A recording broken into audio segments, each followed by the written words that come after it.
নমস্কাৰ বন্ধুসকল আৰু আজি আপোনালোকৰ মাজত আহিছো এই ফেসবুক লাইভ যোগেদি মই আমাৰ কিছু বন্ধুসকলক জনাই থৈছিলো যে আজি ৰাতি 9:30 বজাত মই ফেসবুক লাইভত আহিম আৰু কিছুমান বন্ধুসকলক ইতিমধ্যে ইয়াত দেখা পাইছো আৰু সবে হেল্ল আৰু নমস্কাৰ জনাই আছে মই সবকে মোৰ ফালৰ পৰা হেল্ল হাই আৰু নমস্কাৰ জনাইছো আৰু কিছুমান এতিয়াৰ পৰা স্বাগতম জনাইছে যোৰহাট লৈ পাপু পিংকু আৰিফ সবে নমস্কাৰ জনাইছে ইনামলৈ কংগ্ৰেচুলেশনস শুভেচ্ছা জ্ঞাপন কৰিছে তো বন্ধুসকল সকলে জানে যে ইতিমধ্যে কংগ্ৰেছ দলে মোৰ প্ৰাৰ্থিত্ব প্ৰদান কৰিছে মোক প্ৰাৰ্থিত্ব প্ৰদান কৰিছে আৰু মই যথেষ্ট সুখী আৰু গৌৰৱ অনুভৱ কৰিছো যে যোৰহাট লোকসভাৰ সমষ্টি এইবাৰ মই কংগ্ৰেছ দলৰ প্ৰতিদ্বন্দ্বিতা কৰিবলৈ সুযোগ পাইছো আৰু এই ক্ষেত্ৰত মই প্ৰথমে নিজৰ দলৰ নেতৃত্বক ধন্যবাদ জ্ঞাপন কৰিবলৈ বিচাৰিছো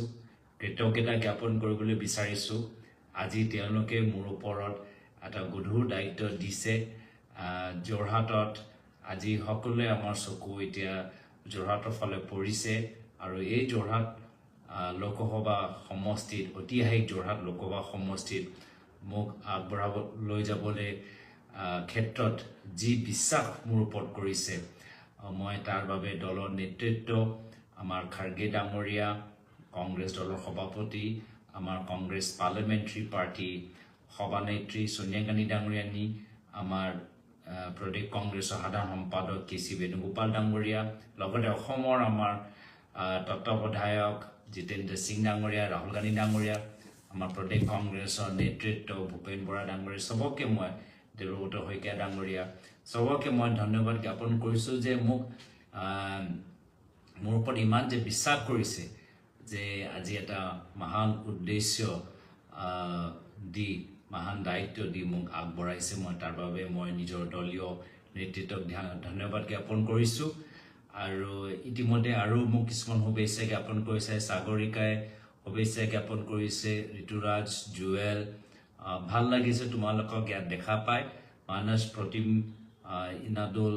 বহুতৰ ফোন আহি আছিলে সবৰ মই ফোন ধৰিব পৰা নাছিলো এই কাৰণে ভাবিলো যে এই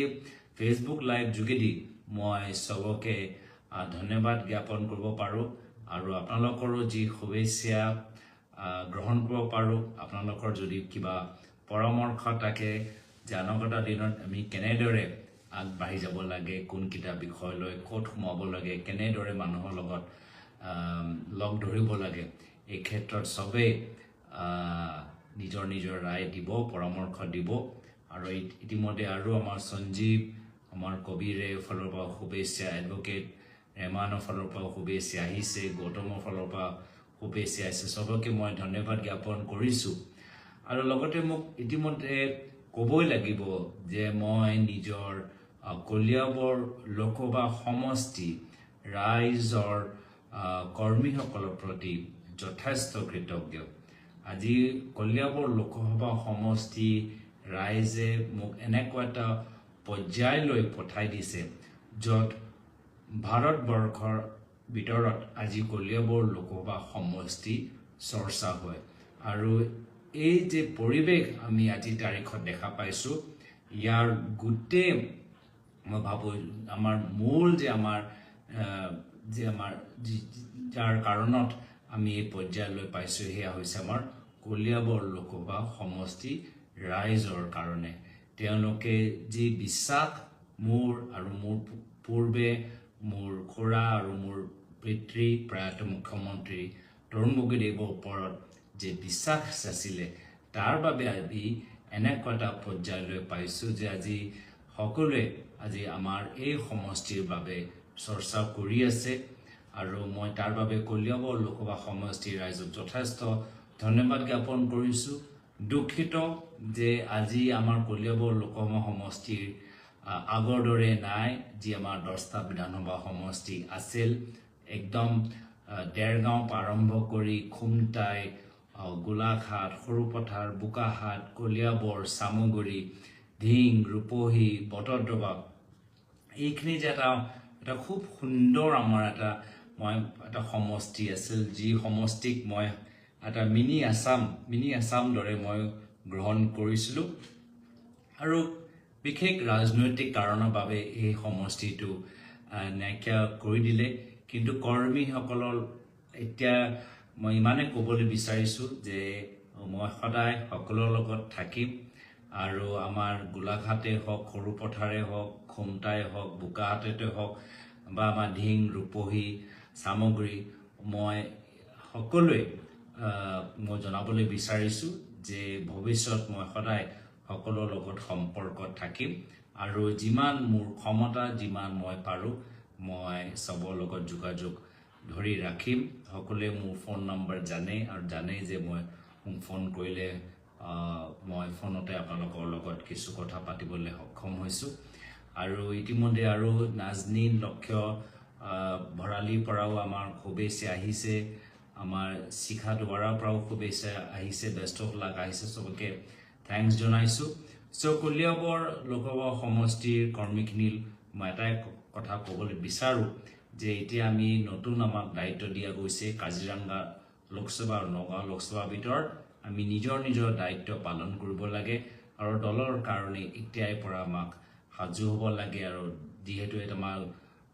আমাৰ প্ৰতিদ্বন্দ্বিতা কৰা প্ৰাৰ্থীসকলৰ তালিকা ওলাই গৈছে আমি একদম জোৰে বলে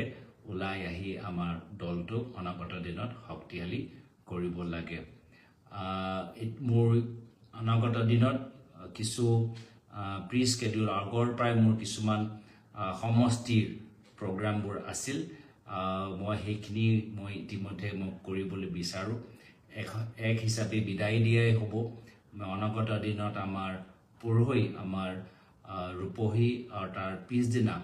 আমাৰ কলিয়াবৰ বিধানসভা সমষ্টিত কিছু আমাৰ কাম আছে সেইখিনি কাম আমি সামৰিবলৈ বিচাৰোঁ তো মই ৰূপহী সমষ্টি ৰাইজক আৰু কৰ্মীখিনিক সেই পৰহি দিনটো মই পাম আৰু কলিয়াবৰ অঞ্চলৰ ৰাইজবোৰ মই আমাৰ 15 তাৰিখে পাম আৰু লগতে আমাৰ যোৰহাট ফালে মই ইতিমধ্যে সকলোকে মই অৱগত কৰাম যে আমি কেনেদৰে দেওবাৰ বা সোমবাৰ পৰা আৰম্ভ কৰি আমি বিভিন্ন যোৰহাট শিৱসাগৰ চৰাইদেউ মাজুলী চাৰিওফালে আমি যাম মই ইতিমধ্যে বিশেষ দীঘলীয়া ক'বলৈ বিচৰা নাই আজি আপোনালোকৰ যি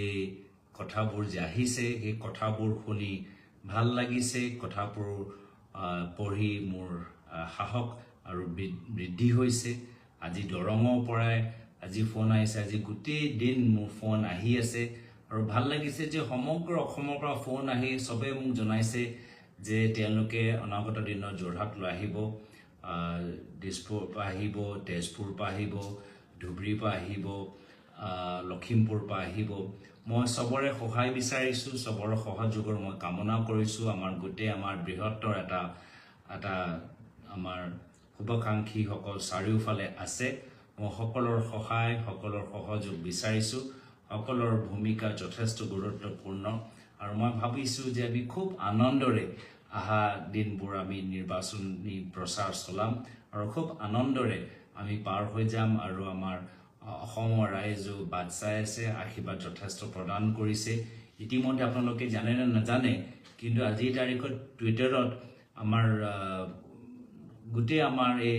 অসমৰ লৈহে চৰ্চা চলি আছে আৰু ট্ৰেণ্ডিং চলি আছে তো এটা ভাল এটা ইংগিত যে সমগ্ৰ ভাৰতৰ ভিতৰত আজি অসমৰ এই তালিকা লৈ আমাৰ এটা চৰ্চা চলি আছে আৰু আশা কৰোঁ যে সবকে পাম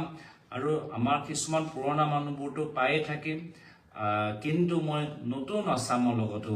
যোগাযোগ হ'বলৈ বিচাৰোঁ আমাৰ নতুনকৈ যিসকল চিন্তাধাৰা কৰিছে নতুন আমাৰ ল'ৰা ছোৱালী আজি কলেজত পঢ়ি থকা সময়ত বহুতে মোক ফোন কৰিছে কিছুমানে আহি মোক গামোচাও পিন্ধাইছে এই গামোচাটো এজন দিল্লীত এজন পঢ়ি থকা ল'ৰা জাকিৰ হুছেইনত পঢ়ি থকা এজন ল'ৰাই মোক একদম মোৰ নামটো পঢ়ি মোৰ ঘৰলৈ আহি মোক গামোচা পিন্ধাইছে তো এনেদৰে মই বিশেষকৈ নৱপ্ৰজন্ম বহুতক মই ভালদৰে চিনাকি হ'বলৈ বিচাৰোঁ নৱপ্ৰজন্মই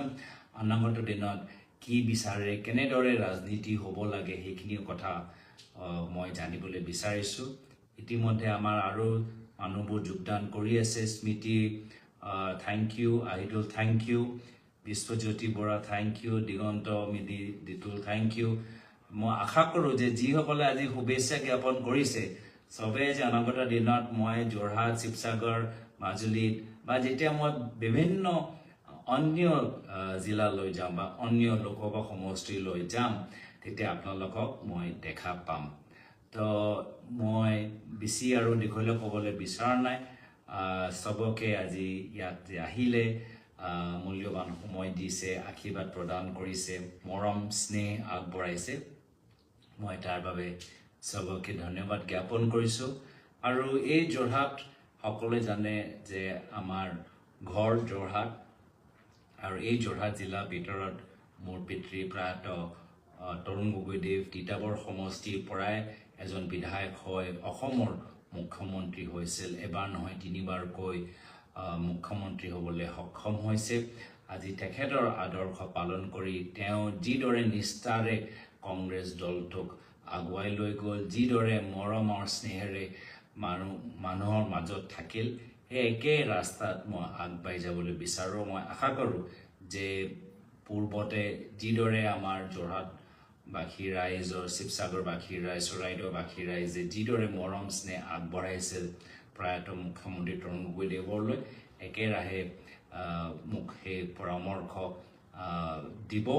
আৰু এই যোৰহাট এটা সময়ত আমাৰ প্ৰয়াত কেন্দ্ৰীয় মন্ত্ৰী প্ৰয়াত বিজয় কৃষ্ণ সন্দিকদেৱ তেওঁ সাংসদ আছিল আৰু তেখেতৰ যথেষ্ট এটা অৰিহণা যোৰহাট জিলাত আছে শিৱসাগৰ জিলাত আছে কোনোৱে প্ৰয়াত বিজয় কৃষ্ণ সন্দিক ডাঙৰীয়াক পাহৰিব নোৱাৰে আৰু ইয়াত আমাৰ প্ৰয়াত মুখ্যমন্ত্ৰী হিতেশ্বৰ শইকীয়াদেৱ তেখেতৰো আমাৰ উজনি অসমৰ ফালে যথেষ্ট আমাক এটা বেয়া সময়ত আমাৰ দলটোক ধৰি ৰাখিছিল তো সেইকাৰণে চবৰে আজি এই মহান ৰণত নামি আহি মই আশাবাদী যে আমাৰ খুব সুন্দৰ এটা পৰিৱেশ পাম আৰু মই খুব আশাবাদী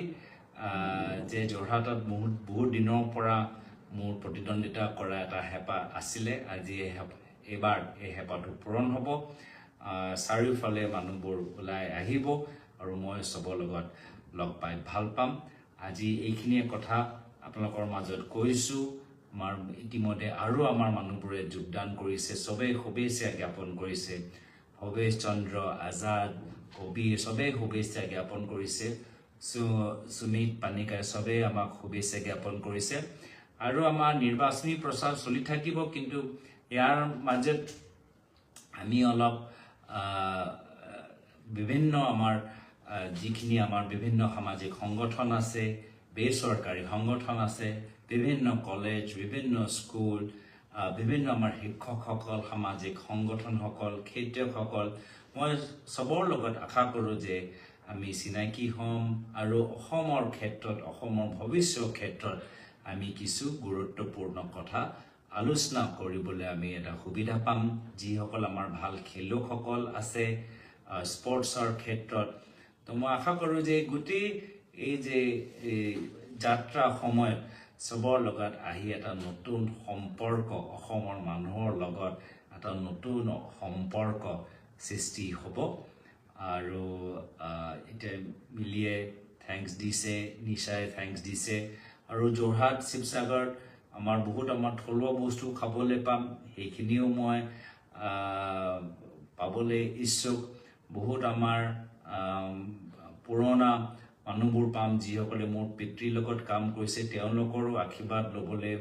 মই ইচ্ছুক থেংক ইউ জয় আৰু বহুত আমাৰ অঞ্চলবোৰত যি অঞ্চলৰ কথা আজি তাৰিখত টিভিত নোলায় বা ইউটিউবত নোলায় সেই অঞ্চলবোৰত আজি তাৰিখত মানুহৰ কি অৱস্থা কি আশা এইখিনিও জানিবলৈ আমি চেষ্টা চলাম এটা নতুন ধৰণৰ এটা নিৰ্বাচনী প্ৰচাৰ হওক সদায় যে আমি গালি পাৰি থাকোঁ নিৰ্বাচনৰ সময়ত সিজনকে মানে আমাৰ কথাবোৰো এটা যে আমাৰ মৰ্যাদা থাকিব লাগে আমি কেতিয়াবা নিৰ্বাচনৰ সময়ত নিজৰ কথাৰ মৰ্যাদা আৰু কথাৰ গুৰুত্ববোৰ আমি পাহৰি যাওঁ আৰু অলপ বোকা ছেটিয়াবলৈ আমি চেষ্টা কৰোঁ মই আশা কৰোঁ যে এনে ধৰণৰ ভুল মোৰ ফালৰ পৰা নহ'ব আৰু যদি হয় আপোনালোকে মোক শুদ্ধ কৰিবলৈ পৰামৰ্শ দিব আৰু নিৰ্দেশ দিব যিহেতু মই যোৰহাটবাসী ৰাইজৰ এজন আদৰ্শ প্ৰতিনিধি হ'বলৈ বিচাৰিছোঁ যোৰহাটবাসী ৰাইজৰ এজন আদৰ্শ সাংসদ হ'বলৈ বিচাৰিছোঁ আৰু অসমৰ ৰাইজে যিমান আশা আৰু মৰম স্নেহ আগবঢ়াইছে সেই আশা মৰমৰ প্ৰতি সদায় দায়বদ্ধ থাকিবলৈ বিচাৰোঁ চ' মই ইয়াতে নিজৰ চমু ফেচবুক লাইভ শেষ কৰিবলৈ বিচাৰিছোঁ আৰু আশা কৰোঁ যে পুনৰ আপোনালোকক মই ফিল্ডত ৰণত দেখা পাম যোৰহাট আমি আহি আছোঁ যোৰহাট আমি জিকিম ধন্যবাদ